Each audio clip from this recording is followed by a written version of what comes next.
আজ উচ্চ মাধ্যমিকের 4th সেমিস্টারের ইতিহাসের পরীক্ষা হলো।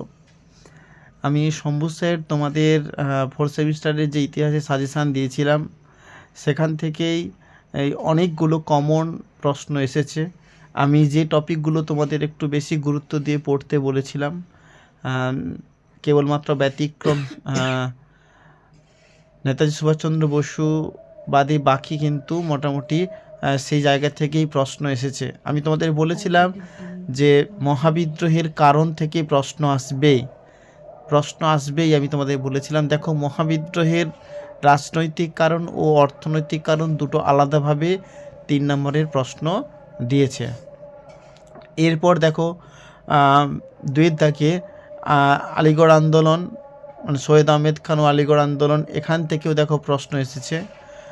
মুসলিম লীগ থেকে প্রশ্ন বলেছিলাম, মুসলিম লীগ খুব গুরুত্বপূর্ণ, মুসলিম লীগ থেকে প্রশ্ন এসেছে। অর্থাৎ এই একটা প্রশ্ন, 2, 3,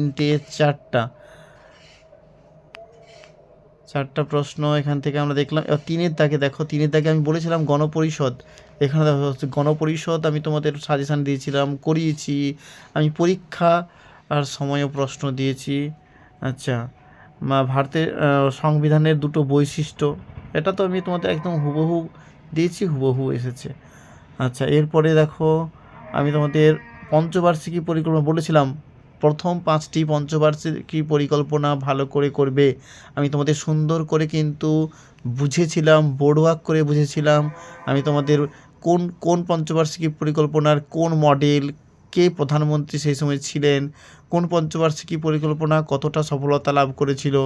আমি তোমাদের বলেছিলাম যে প্রথম পঞ্চবার্ষিকী পরিকল্পনা কৃষির উপর নির্ভর করে গড়ে উঠেছিল। বলেছিলাম যে এই সময়কালে 3টি বাঁধ তৈরি হয়েছিল, যেমন আমাদের তার মধ্যে পশ্চিমবঙ্গে পড়ে যে দামোদর ভ্যালি কর্পোরেশন গঠিত হয়েছিল কৃষির অগ্রগতির জন্য। দেখো প্রথম পঞ্চবার্ষিকী পরিকল্পনা পড়ে গিয়েছে। এটা পুরো কৃষি নির্ভর, কৃষির উপর ভিত্তি করে এই পঞ্চবার্ষিকী পরিকল্পনা ঠিক করে হ্যারি ডোমারের মডেলের উপর ভিত্তি করে এই প্রথম পঞ্চবার্ষিকী পরিকল্পনা হয়। অনেকটাই সাকসেস হয়েছিল। আচ্ছা, এইবার দেখো পঞ্চশীল নীতির 5টি শর্ত। পঞ্চশীল নীতি আমি তোমাদের অবশ্য সাজেশানে দিইনি, কিন্তু আমি তোমাদেরকে করিয়েছি। পঞ্চশীল নীতি আমি তোমাদেরকে মুখস্থ করিয়েছি যখন পড়ানোর সময়, কিন্তু সাজেশান আমি দিইনি, তাই আমি ধরলাম না। তবু দেখো তোমরা, মোট 8টা প্রশ্নের মধ্যে আমার সাজেশান থেকে আসা 7টা প্রশ্ন এসেছে, আর লিখতে হবে 4টা। আচ্ছা, এবার 4-এর দাগে দেখো আমি তোমাদের অবশ্য ঝাঁসি রানী লক্ষ্মীবাঈ করাইনি, কিন্তু আমি তোমাদের মহাবিদ্রোহের প্রকৃতির মূল্যায়ন, এটা প্রকৃতির মূল্যায়ন করতে বলেছে। আচ্ছা, ঝাঁসি রানী তো অবশ্য তোমরা লিখতে পারবে, এই নয় যে তোমরা লিখতে পারবে না।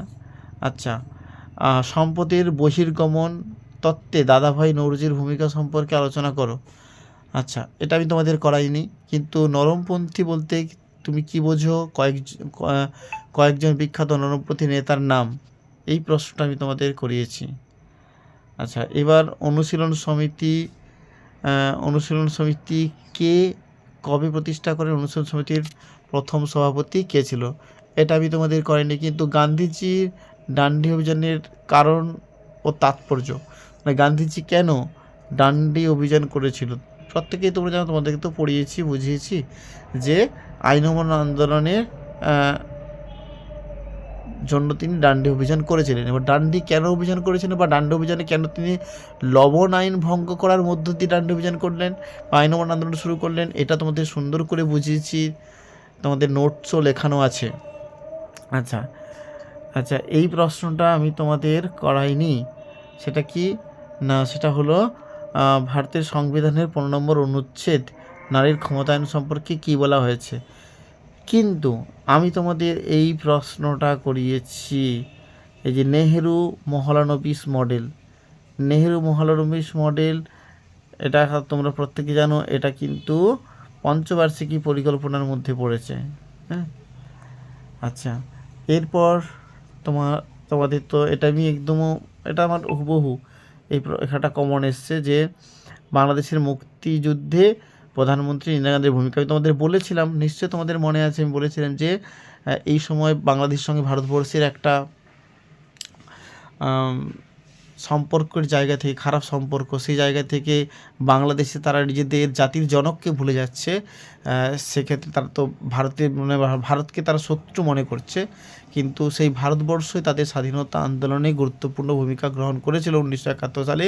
বিশেষ করে ওই সময়কালে ভারতের ভূমিকা, বিশেষ করে ইন্দিরা গান্ধীর ভূমিকা, যেখানে আমেরিকার রক্তচক্ষুকে উপেক্ষা করেও ভারতের ভূমিকাটা অসম্ভব গুরুত্বপূর্ণ হয়ে উঠেছিল।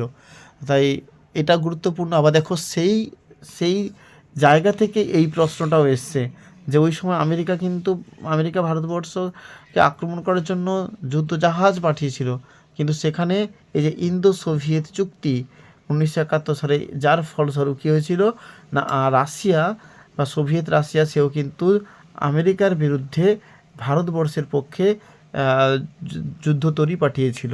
তো এটাও এসছে, কিন্তু আমি তোমাদেরকে এটা একদম সুন্দর করে মুখস্থ করিয়েছি, বা তোমরা এটা ভালো করে করতে পেরেছো আশা করি। আচ্ছা, এরপর দেখো এই দুটো প্রশ্নের মধ্যে এটা তো আমার হুবহু আমার যে 5টা 8 নম্বরের প্রশ্ন ছিল তার মধ্যে এই প্রশ্নটা আমার অন্যতম ছিল। আমি তোমাদের বলেছিলাম যে এই প্রশ্নটা তোমাদের অন্যতম ছিল, যে নেতাজি সুভাষচন্দ্র বসু ভারত ছাড়ো আন্দোলন, এটা তোমাদের একদম, আর হচ্ছে জাতীয় কংগ্রেসের প্রথম পর্বে কার্যাবলী, তিনটে আমি বলেছিলাম, তিনটের মধ্যে একটা আসবে। দেখো এটা চলে এসেছে 8 নম্বরে। তো আমার তো সাজেশান থেকে তোমাদের হুবহু কমন তোমরা পেয়েছো। আশা করি তোমরা ভালো পরীক্ষা দিয়েছো, আর বেস্ট অফ লাক। তোমরা যদি ভালো লিখে থাকো তাহলে অবশ্যই ভালো নাম্বার পাবে, আর আমার কথা অনুযায়ী যারা পড়াশুনো করেছো তাদের রেজাল্ট হবেই হবে।